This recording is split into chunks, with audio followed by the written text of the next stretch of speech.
Hello guys! Good evening! So, tapos na akong mag-devotion today. And, share ko lang sa inyo yung history ng unang Bible ko. So, yung unang Bible ko na, which is the NLT, New Living Translation. So, ito yung biniling Bible ko because sa lahat ng mga Bible, ito lang yung mas mabilis maintindihan kasi hindi masyadong malalim yung English translation niya. So, mas may part pa rin na hindi ko maintindihan sa story, pero maintindihan mo rin siya basta paulit-ulit ka na nagbasa ng Bible. Ma-learn mo na talaga yung story, every character ng nasa libro. So, last 2025, actually, nag-start akong mag-devotion by October 2. Ito yung unang part. So, dito yung devotion ko, which is there, October 2, 2025. So, nag-start ako ng devotion October 2, 2025. Bakit ako nagkaroon ng anong reason ko ba't nasa point ako ng basa ng Bible? Kasi yung 2018 pumunta na ako dito sa Taiwan. Nag-struggles ako so much, as in struggles talaga, kasi sa Pilipinas, di ba, nagsisimba tayo every Sunday, tapos may mga gine-join tayo ng mga Bible study. So, yun, parang we are kuanta sa surroundings sa Philippines. Pero, nung pag-punta ko dito sa Taiwan, strict yung unang amo ko, which is 3 years and 6 months akong walang labas, walang rest day. So, as in, focus lang sa trabaho. And then, syempre, baguhan pa ako ng time na yun. No experience kasi first time pang mag-abroad. So, sobrang pagod, hirap, sobrang payat ko ng panahon na yun. So, as in, para akong na-lost, na-ship. Kumbaga, wala na akong, hindi na ako nagsisimba, hindi na ako nag-pray. Yes, hindi na po ako nag-pray. Nag-stop ako mag-pray kasi akala ko kaya ko. So, for the 3 years, so end of contracts ako ng 2021 na dapat sana uuwi ako, but nag-extend ako, pumunta ako sa pangalawang amo ko. That time, nag-pray ako, Lord, sana makahanap ako ng amo ko for the second time, sana mabait, and then my rest day, and sana makapagsimba ako. But unfortunately, yung pangalawang amo na napuntahan ko ay wala ring rest day. Bawal din gumala, bawal magsimba, as in nasa bahay ka lang, tapos ang alaga mo is matanda. And hindi ako nagtagal doon kasi naka-1 taon lang ako doon sa pangalawang amo ko dahil sobrang stress ko. Parang 24 hours kang gising kasi kailangan siya naka-NGT kasi siya. So, every minutes kung mag-cough siya, nahihirapan siya huminga, kailangan mong i-pump out yung kuwan niya para hindi siya mahirapan huminga. So, ganun kasi yung isa, ano ba yun? Ganyan. So, sobrang payat ko. So, nagsabi ako sa broker ko that time na kailangan ko nang maghanap ng bago kasi hindi ko na talaga kaya dito. Baka mauna pa akong matsuki bago sa alaga ko. Ganon. So, after 1 year, kinuha ako ng broker ko, and then, nagstay muna ako ng 2 weeks. Nagpahinga ako for 2 weeks, and then, nagpray ako ulit. Lord, sana makahanap ako sa pagkakataon ng amo, which is yung walang pakialam, yung mabait, hindi kuan sa pagkain, yung galante sa pagkain, may sahod na maayos, may rest day para makapagsimba. And yes, finally, for the 3rd time na nagpray ako, God answered my prayer that time. Binigyan niya ako ngayon, ito, 6 years coming na ako dito sa amo ko ngayon. because dito ako nilagay ni Lord. But some cases, grateful naman ako, pero dumating din sa point na hindi na ako nagtatrust na naman. Parang sariling understanding ko na lang yung trust ko. So, pumasok lahat yung year 2023, 2024, lahat na na-invest ko na pera is scam. Lahat yun waste. Walang nangyari sa buhay ko. As in, para siyang grabe yung pagka-loss ko.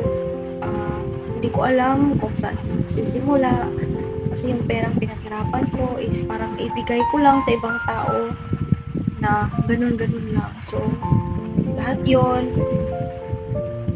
parang wala ka nang kumbaga hindi mo alam kung makakabangon ka pa ba, ganun. So, I was lost that time when I already scroll on TikTok. So, first time kong mag-scroll talaga ng TikTok as in. Kasi hindi talaga ako nagsuscroll ng TikTok. Kasi nga, di ba, yung mga amo na napalitan ko before, ngayon na amo is sobrang strict. Bawal mag-cellphone. Sa gabi, bawal ka ding mag-cellphone. Kailangan matulog ka lang. Ganun sila ka-strict. So, sa ngayon, sa pangatlo ko is nakakapag-cellphone naman ako. Okay na rin, nakakapag-Bible na rin ako at nakakapag-start na rin ako ng devotion. So, ganun ang nangyari. Ito yung kwento kung bakit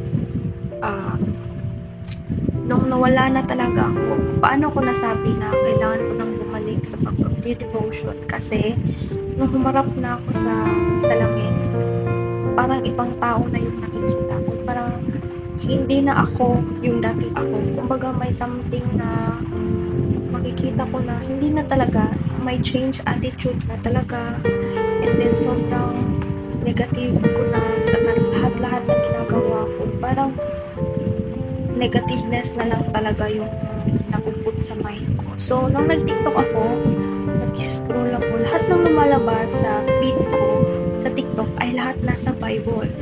Kumbaga, yung mga words na isuko mo lahat sa Panginoon, ang lahat ng burden, lahat ng hirap na pinagdadaanan mo. Ganun talaga. So, hindi nga ako nagba-Bible, di ba? So, nag-transfer ako sa Facebook.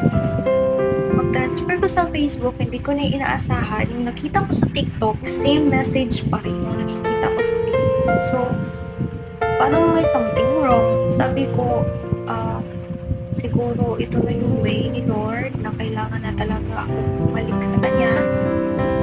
Kailangan na talaga bumalik ako para kailangan, hindi ko na kaya pag sarili ko lang. Kailangan ko na ng peace of mind kasi sobrang stress ko na. Pabitiw na ako, parang ganun. So, that time, iniyak ko talaga. Sabi ko, Lord, ito na ba yung sign kung bakit gabi-gabi, grabe yung wala talaga akong peace of mind, natutulog, as in, sobrang stress. So, that time, napapag-isip ako, sabi ko, bibili ako ng Bible. So, ito yung story kung bakit nabili ko ang Bible na to. Ayan. Sa isang online seller, nagbebenta ng mga libro.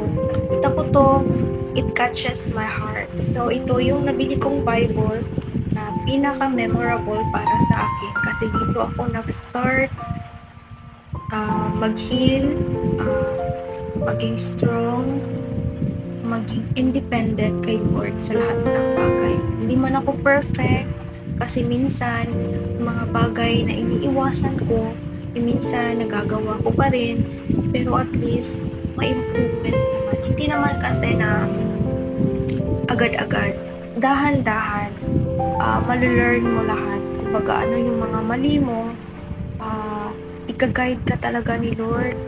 Basta sabihin mo lang sa Kanya lahat ang gusto mong sabihin. And huwag kang maghiya sa Kanya sabihin ng lahat kung ano yung feelings mo, anong nararamdaman mo. Kasi kahit hindi mo sabihin, kahit hindi ka pa mag-speak, alam ni Lord kung ano ang laman ng puso mo. Kaya mas maigi kung ano talaga yung nararamdaman mo, share mo sa Kanya. Kasi nakakagaan siya ng puso. Yung bigat, pagod, yung stress, yung mga bagay na hindi mo maintindihan sa sarili mo, sa Kanya, kaya niyang pagaanin ang mga imposible, possible sa Kanya. So, lahat ng bagay, pag kay Lord ka talaga kumapit, sobrang gaan lang. So, ito nag-start yung Bible ko na NLT. So, sa lahat ng mga inspiring na gustong mag-read ng Bible na ganito lang kaliit, isa sa mga ma-recommend ko sa inyo na Bible ito, NLT, New Living Translation. Maganda din siya kasi madali lang yung English niya maintindihan. Kasi hindi naman tayo lahat makaintindi ng English, di ba? So, same sa akin, kaya itong napili ko. Kasi ito lang yung pinakamas madali na maintindihan ko. So, recommended ko to. I used this for almost 1 year. Tama ba? Almost mag-1 year pa pala kasi October ako nag-start. So, mag-1 year pa lang. So, ganda niya. So, medyo buma na siya tignan kasi na-use ko talaga siya araw-araw. So, I hope sa lahat ng mga gustong bumalik sa ating Ama, isa sa mga recommend kong Bible ay ito. Maraming salamat and God bless us all.